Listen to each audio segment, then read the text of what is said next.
Parece que finalmente, depois de décadas de vai e vem, o famoso acordo comercial entre o Mercosul e a União Europeia está saindo do papel. Mas o que essa zona de livre comércio gigantesca significa na prática para o Brasil? Vamos mergulhar nos detalhes para entender as vantagens, os riscos e o que está em jogo de verdade para a nossa economia. Olha, para ter uma ideia da dimensão disso, a gente precisa olhar para o tempo. Não estamos falando de uma negociação qualquer, de meses ou de poucos anos. Foram 26 anos. É uma verdadeira saga diplomática e comercial que atravessou vários governos, várias gerações. E por que demorou tanto, né? Bom, porque os números são absurdos. Juntos, esses dois blocos criam um mercado com acesso a mais ou menos 720 milhões de consumidores. Sem dúvida, um dos maiores mercados integrados do planeta. E se a gente for falar de dinheiro, a escala é ainda mais impressionante. O PIB combinado de todos os países envolvidos chega a 22 trilhões de dólares. Isso coloca esse tratado ali no topo como um dos maiores e mais importantes acordos comerciais do mundo. Ok, para a gente organizar o raciocínio, vamos passar por 5 pontos principais, tá? Primeiro, o contexto histórico do acordo. Depois, as vantagens claras para o Brasil. Aí, a gente foca no agronegócio, que é um capítulo à parte. Em seguida, os riscos. E, por fim, a gente faz um balanço. E agora? Então, vamos começar pelo começo. Entender a jornada desse acordo e por que ele é visto como um verdadeiro marco histórico. Olha só essa linha do tempo. Ela mostra bem a longa estrada. As conversas começaram lá atrás, em 1999. Em 2019, parecia que ia, sabe? Teve um acordo inicial, mas aí ficou parado e as conversas só foram retomadas para valer em 2024. Agora o Conselho Europeu aprovou, a assinatura está marcada, mas atenção, o acordo só entra em vigor mesmo depois que os parlamentos de todos os países aprovarem. O caminho ainda não acabou. Certo? Então, o que o Brasil ganha com isso tudo? Vamos dar uma olhada agora nas oportunidades que esse tratado pode abrir. Bom, o coração do acordo é a eliminação de tarifas. A União Europeia vai zerar impostos para 92% dos produtos que o Mercosul exporta para lá, e a gente vai fazer o mesmo para 91% dos produtos europeus. Isso é super estratégico, porque ajuda a gente a não depender tanto da China, sabe?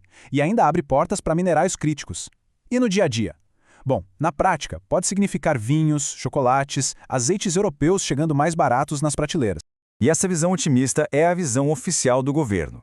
Nas palavras do vice-presidente Geraldo Alckmin, a lógica é de ganha-ganha. É um acordo que fortalece o comércio entre várias nações e que, no final das contas, pode trazer produtos melhores e mais em conta para todo mundo.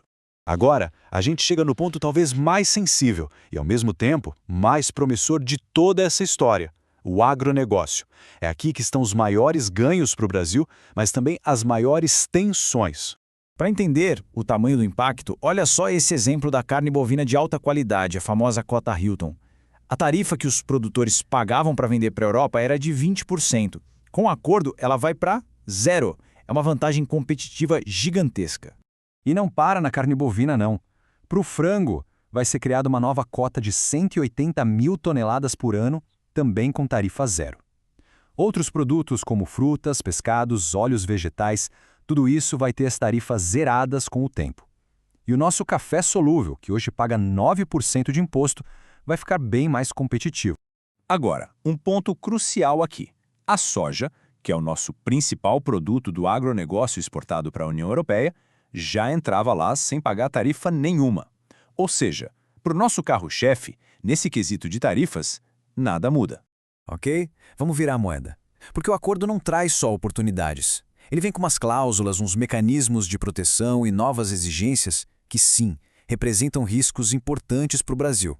E aqui tem uma palavrinha que a gente precisa entender bem: salvaguardas. O que é isso? Pensa num freio de emergência. É um mecanismo que permite à União Europeia simplesmente suspender os benefícios do acordo se eles acharem que a importação de algum produto nosso está prejudicando a produção deles lá. E como é que isso funciona? É muito rápido. Se as importações de um produto sensível, tipo carne, subirem 5%, a Europa pode abrir uma investigação que dura só uns 2 ou 3 meses e, no fim, suspender a tarifa 0. Isso cria uma insegurança enorme para quem exporta. E os riscos não param nas salvaguardas. Incluíram uma cláusula nova que não estava lá no acordo de 2019, que basicamente obriga o Mercosul a seguir as regras de produção da Europa, por exemplo, sobre agrotóxicos. Isso pode criar uma baita insegurança jurídica porque eles podem usar isso para criar barreiras e dificultar a entrada dos nossos produtos. E claro, tem a oposição ferrenha dos agricultores europeus que continuam pressionando contra o tratado. Então, depois de olhar tudo isso, a gente chega na hora do balanço final. O que a gente tem na mesa é uma equação bem complexa. De um lado, uma oportunidade gigantesca. Do outro, uma incerteza que não dá para ignorar. Esse quadro aqui resume bem o dilema. Do lado da oportunidade, acesso ao mercado de 451 milhões de pessoas, tarifas zeradas para produtos importantes. Do lado da incerteza, as salvaguardas, que podem ser acionadas a qualquer momento, o risco legal com essas novas regras de produção e o fato de que muitos benefícios vão levar anos para aparecer. No fim das contas, o ponto crucial é exatamente este: colocar na balança a promessa de uma das maiores zonas de livre comércio do mundo contra a realidade de proteções internas e exigências novas que podem limitar, e muito, essa mesma promessa.